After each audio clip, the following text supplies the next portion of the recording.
The video you're about to watch is either sponsored, paid, unpaid, or funded by the viewers, and features products that were either failed, provided, or bought and carefully snuck into the house under the cover of darkness.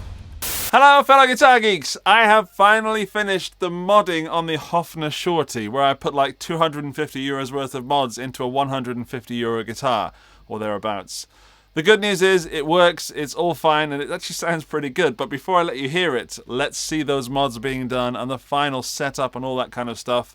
I'll be back in the studio at the end, but for now, it's time to go to the bench. You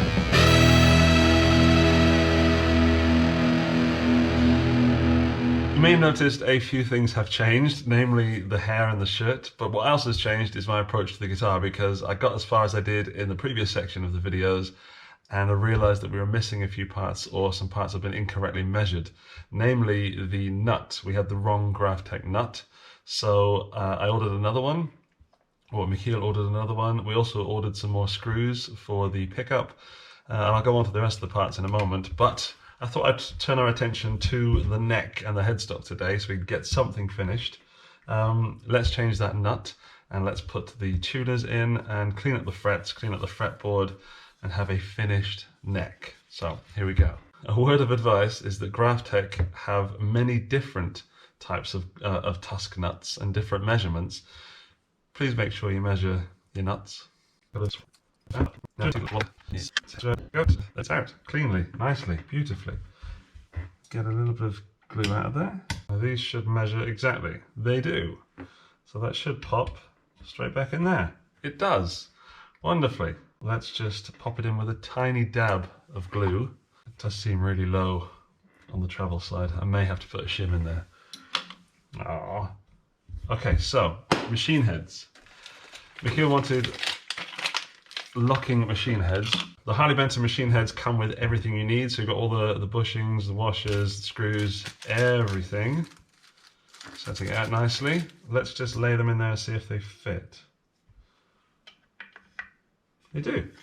Do they fit the same screw holes? They appear to be a bit wonky with those screw holes. Oh dear, can you see that? If I were to screw that in, I think it's going to be wonky. Which means I might have to fill the holes and re-drill them. Or we just leave them wonky. I think I like that idea. I think that will annoy Michiel enough. I almost forgot. Before I put them on, in fact, we have some changes to make, some aesthetic changes. Michiel bought these other Harley Benton parts, the guitar tuning buttons, in a wood finish. So these look lovely. Let's see if they fit on there. Is this going to fit? Is a Harley Benton product going to fit on a Harley Benton product? It's got its own built-in washer, so I've just taken the washer off. Let's find out. Little tip, keep some small magnets around, put them on the end of your screwdriver, and it doesn't work.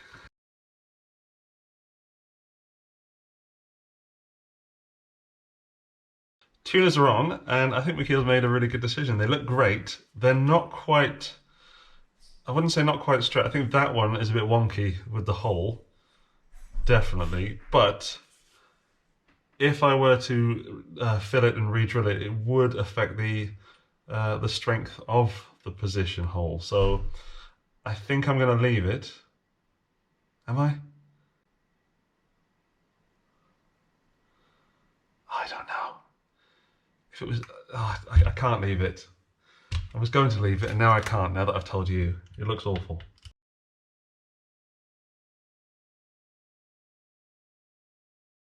What I'm going to do is put the bushing stuff in, these, whoops, and then push them around a little bit and see if I can get them looking straighter. I really don't want to drill a hole because the integrity of the headstock will be affected.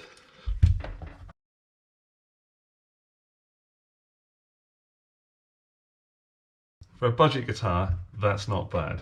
I am not redrilling the holes. I'm not. I am not redrilling the holes. Say it after me. I am not redrilling the holes.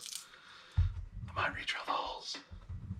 Cleaning the fretboard, nourishing that wood, and polishing up those frets a little. I won't be doing a fret job on it, not at this stage. I don't know if I've got the energy to do that at the moment. I'm going to go with the Dario Lemon Oil Cleaner and Conditioner.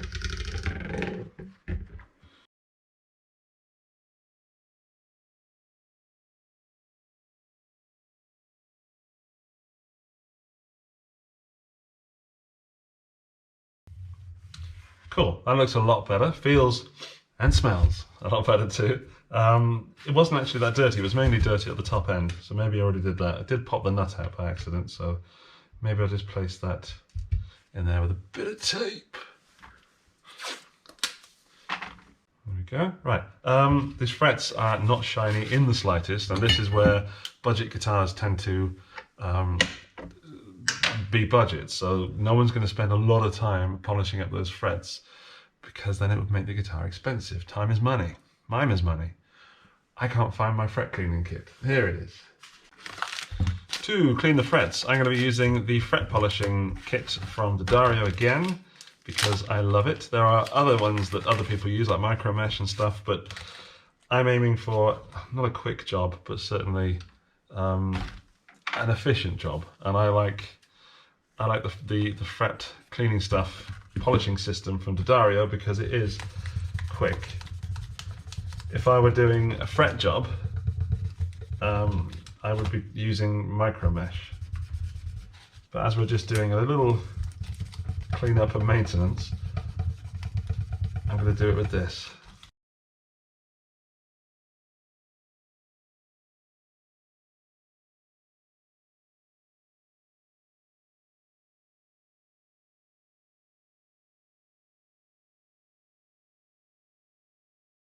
That's how much scum has come off the fretboard.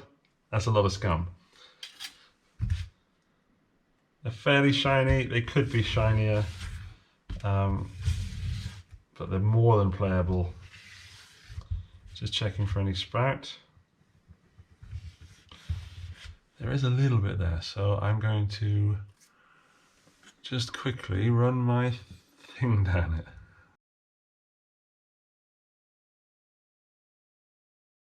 What I like to do is with my fretboards, don't do this if you have a lacquered fretboard by the way, is to just get a screwdriver in there, and by doing this it rounds off those edges, it compresses the wood slightly, and now that's going to feel a little rounder. So that feels very, very straight, and that feels ever so slightly rounder. It's these little things that make the difference, you know? Because as you know, the neck for me is the most important part of a guitar, as to whether I jam with that guitar, or a gel even, or I don't. Yeah, so that's a lot rounder now. I'm not really pressing hard, by the way, I'm just sort of resting it on there firm, so I'm not digging in. It's the same sort of pressure I was using to clean the frets, you know? Or if you ever cleaned, I don't know, say a Marmite stain off a kitchen surface. That kind of pressure.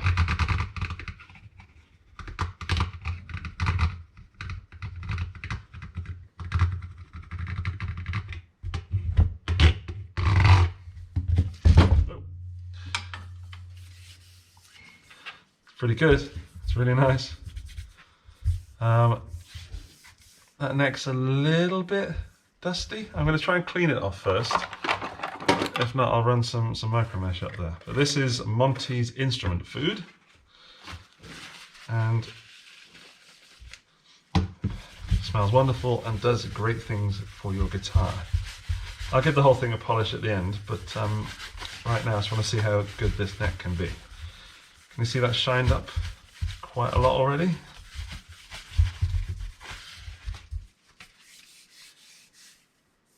Yeah, that's fine. That doesn't need sanding. That's lovely. So for now, that is the neck finished. I will go back and I'll sort the nut out when the strings are popping on. But for now, we have new tuning buttons, new tuners, a new nut that isn't quite glued in yet, shiny frets, rolled edges, and a nourished fretboard and a slightly polished neck. Neck kind of done. Back to the body, I've laid some parts out here, so I'm going to do some wiring. These are the final touches, we don't need those right now. What I need to do is, this is the old pickup. This is a bog standard humbucker that came from it, with it. This is a TV Jones pickup that don't fit in a humbucker surround. It does fit in there, so I need to somehow get that in there. And what I'm going to have to do is put this adjustable bridge in first, the wraparound, to make sure that everything fits nicely in place. So let's do that first. Here's the new bridge. That's a mess, isn't it? What a mess of a desk. Let's tidy that up. That's the new wraparound bridge. It's a Goto. Where is it there? The Goto Guitar Bridge Tailpiece. It's metric. Importantly, if you're going to replace a bridge or do something with your bridge stuff, make sure the measurements are the same. So Goto is Japanese, which means they make metric stuff, or at least this one is metric. And this guitar is metric. So I don't need to replace these bushings. Where are they? There they are, because these are already the right size for me. If they were swapping American parts and things like that, it's a no-go. Oh, it nearly rolled off. Before I put it all the way in, I'm going to put a little tiny squirt of silicone spray on there just to lubricate that nut. It's probably completely unnecessary, but you never know. Future days, someone might thank me for it. Coming in close, what I like about this bridge is that you can slide it on like that. And now it's on and the holes are through there, so you can fully adjust what goes on, but it's even more compact. That's brilliant. Good news, it's going to fit. That all fits in as it should. Of course, I've got to do some trimming on the old shielding and put some shielding on the underneath of some of this plate. Just there, really. But yeah, I guess it's time to tidy this up. So what I'm going to do, this is gold, silver. This is silver, and I'm going to peel the silver off and put some black underneath it so it looks black, because that plastic is actually clear. Yeah, so I'm going to do that. Scratch it off and scratch it off, pick it off, and make it black. See you in a second.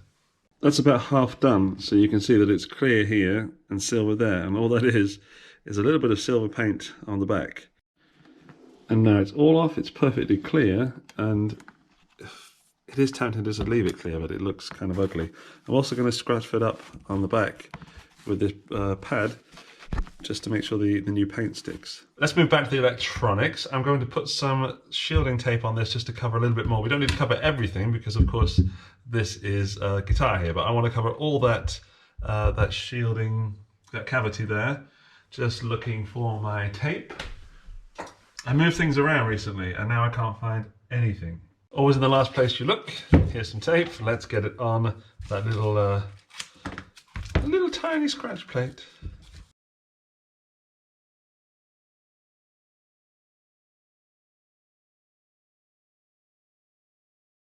Okay, there we go. Nice, cleaned up, ready to pop on the guitar. Next move is to put the pots back on. I made a mistake. I'm rushing because my kids are due home any moment now, and that means playtime is over. I made a mistake because I've still got the plastic covering on the scratch plate. There we go. So here's that peel you've all been looking forward to. There it is. On to the next mistake I almost made. In the original build parts list, there were 2 linear taper pots ordered, which normally linear taper, the B ones, are for tone. And if you want to put a volume pot in, you want to have an audio taper. So in the second round of ordering parts, this is an audio taper. The A250, in fact. So let's get that on there. So the arrangement of these 2 pots is very important because that cavity in there is tiny. And I've already had the issue once before of not having enough space. Okay. There we go. I will adjust that later if necessary. I'm not sure I've got enough through of that. Let's try the old knobs, shall we? It's a bit cavalier with that knife then. Oh, I like that. That looks good. Let's try the second one. I love these 70s Fender style knobs, and I need to get some. So I'm not lining them up anyway, I'm just chucking them on to see if they fit. They don't, because there's a screw in there. Screwdriver! Yeah, I like it. I like that it's more raised. It's actually quite dangerously close to the edge of the pickguard. So I'm going to raise the second one to be the same. No, I'm not. No, I'm not. I'm going to find another washer and lay it down just a little bit. This is boring. This is washer content. Sorry for the washer content. On to the fun part, the wiring. So I'm using vintage braided wire from All Parts. It's the favourite wire of mine. My favourite wire, my favourite choice, because you can just push this back. If you've never used vintage wire before, you can just push it back so there's no cutting of the plastic involved, and I'm so heavy-handed that I tend to cut through the plastic wires, and I just think this vintage stuff is better. And it looks nice and blah blah blah, you know, vintage, authentic, etc. So put the tone knobs to the volume pots to the side for a moment. I've got everything I need here. I've got my pickup, I've got my capacitor, I've got my pots, I've got my output jack, and I've got my wire. So just having a little tidy up, we don't need that at the moment. And I've got the soldering iron turned on.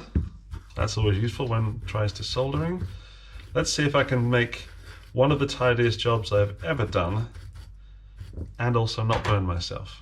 Soldering is not my strongest point, but we'll give it a go. The first thing is that the pots are in the correct place, so that when I put the wiring in, they're going to be the correct length, which is very, very useful. So I will get on with that and I will show you in a moment.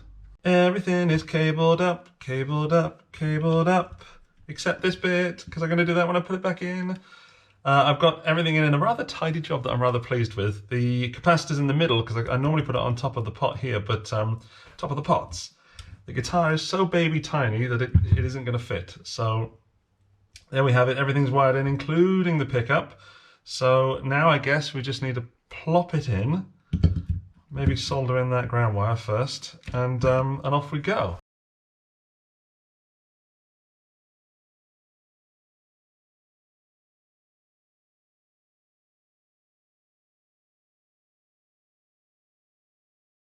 I'm trying to leave all the cable on the pickup because in case Michiel ever wants to take it out, but it should fit down in there. If it doesn't, I'm gonna have to take it off again. Please fit, please fit, please fit. Fits! Just realised the pickup doesn't fit in the hole. This guitar is becoming a bit of a ball ache. Back in a second. This is the newly painted cover, which I must say, Hofner, is a great idea to use a clear plastic and then to paint the bottom. Well, they had silver, like a sticker on it, but all I've done, it's not painted that side, it's painted this side, and then it looks black all over, but it's actually clear. Brilliant. That must save a lot of money, I think. But either way, it helped me make a black surround, so now it matches everything. However, the pickup doesn't fit in, so I've got to, yet again, take some wood away for the guitar to make the guitar even smaller to fit the darn pickup in. Alright, wish me luck. Chisel at the ready.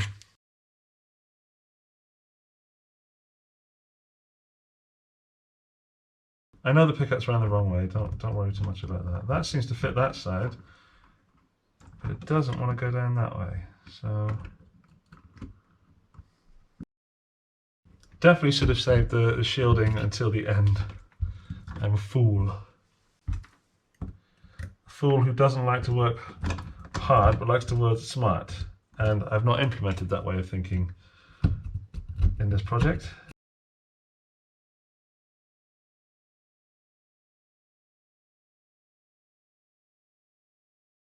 I've taken away as much wood as needed to fit this Filtertron in, and I've managed to re-shield everything.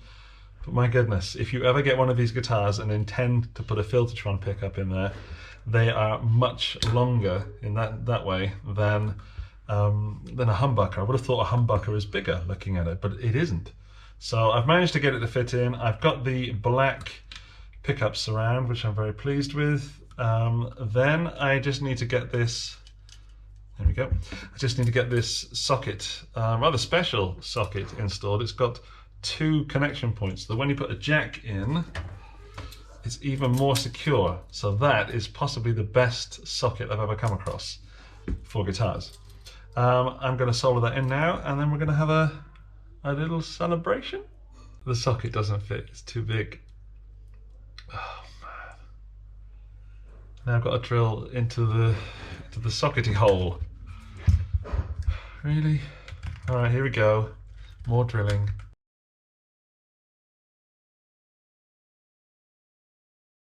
That's really a lot smaller compared to this one.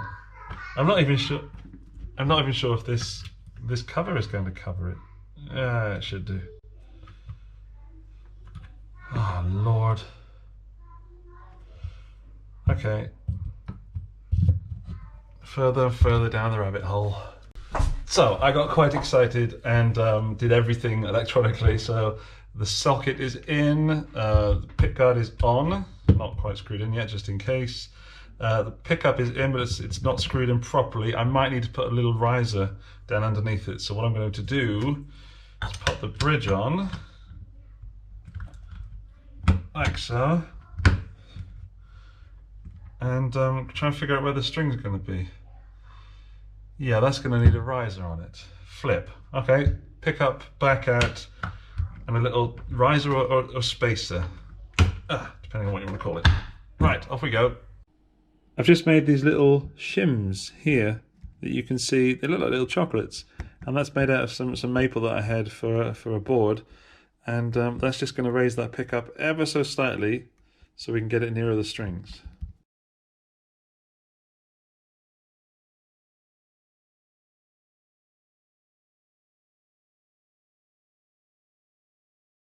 It seems the shim that I put in for the pickup was absolutely rubbish and pointless.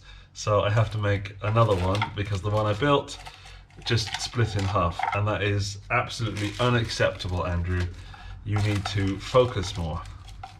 I think I just spent too long. This guitar is kicking my butt, and I'm not very happy with it. So I've got some more old pieces of wood that are never going to get used. I'm going to create a full-length shim to go.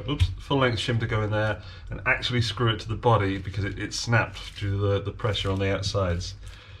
You live, you love, you learn. Sometimes.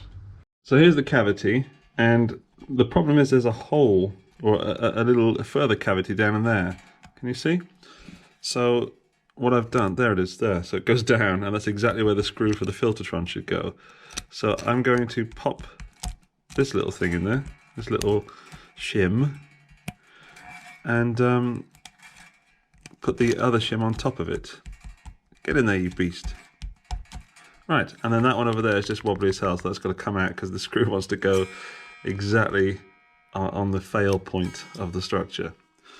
Wonderful. I don't know how well you can see this, but the new shims are in and they are solid. They're not going to move around this time, and I should just be able to screw down into these holes here and shim the pickup. Whoop-de-doo! And it doesn't work, so I'm guessing I took that out. It works now, but as soon as I put it in, something's shorting, so it must be grounding. So I'm going to put heat shrink around the little contacts on the pots because this cavity is so small. I should have put smaller pots in there. What I've done is noisy. Is I tested where the connection was grounding by putting some insulation tape on there, but never ever ever will I put insulation tape in a guitar build, or mod I should say, because it will fall off instantly. So there's some heat shrink around there. I'm really not very happy with the job I've done, but it works. Yeah, it works. Sorry, I should say it works and it's reliable. That's the important part. being reliable is part of the fact that it's working. The insulation tape would not have worked, and this is reliable and will secure the connection for years to come. Yeah. I have tuned it. It is working. It's really hard to hold on to. Needs intonating, and a little bit of final adjustments. And then I can put this in a box and ship it. Damn! It's here, it's finished, it's going to make me look ridiculously big and it ridiculously small. Before I show you the full screen version, let's just go to the side camera where you can see it hidden behind my hands.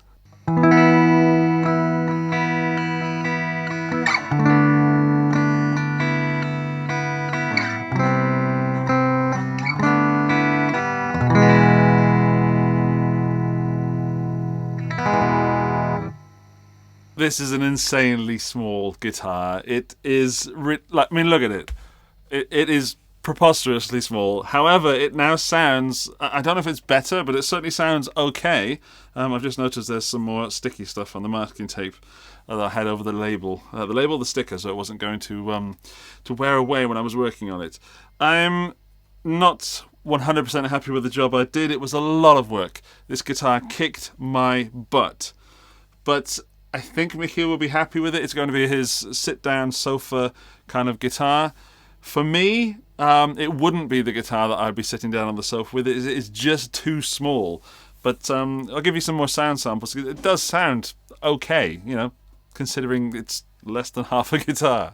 Today I'm running through the KMA Audio Machine's Logan drive, and it sounds kind of low gain, unbelievably.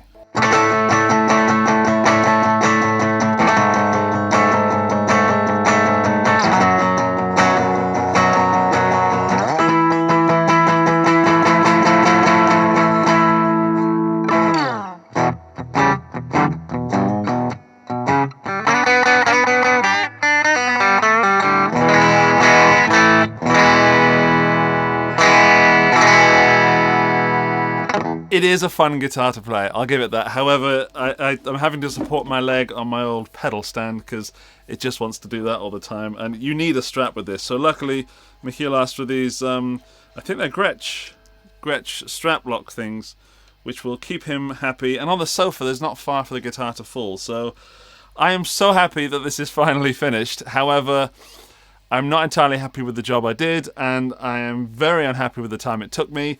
If you're thinking of modding this guitar yourself, if you have one or you think it might be a fun project, then I would absolutely recommend this bridge. This bridge definitely improves this guitar a lot. Definitely for intonation. I'm not sure about tone. The pots, you might want to put in large pots, but be prepared, you're going to have to take some wood away inside. There is not enough space inside for 2 large pots. Stick to the mini ones. There's a reason they exist in some guitars. Don't try and put a Filtertron in there. I implore you, please don't put a Filtertron in there. Stick to a humbucker. This was an insane amount of work, and it caused me sleepless nights. It sounds good. I like that openness, that sort of jangliness, but for ease, don't try it. You might as well try and stick a bass pickup in there or something. I would absolutely 100% recommend the Harley Benton locking tuners. They're relatively cheap, I think around €30, and they're great. They do exactly what they should do, and I've used them on multiple builds and mods, and always the Graphtec nut. I don't think you can get better than a Graphtec nut. That sounded like an endorsement then. It isn't. It's just I'm yet to be proven wrong. Thank you for sticking with me on this saga, on this journey, on this tiny, tiny little adventure. You've made it to the end of the video club. Well done. Consider yourself a part of the prestigious elite if you leave a comment down below and include the phrase, "These are small, those are far away." And that'll let me know that you watched this bit and you're indeed a true guitar geek. Okay, thank you very much to Michiel for setting me this challenge. Thank you to you for watching. And I guess if you want there's some more videos up there you can go and check out. I recommend that one there. That's a good one. Oh my goodness, look at it. It's fantastic. You should definitely watch that next. And please give me a thumbs up because that helps other people watch this fun video. I'll see you sometime in the future. Bye-bye.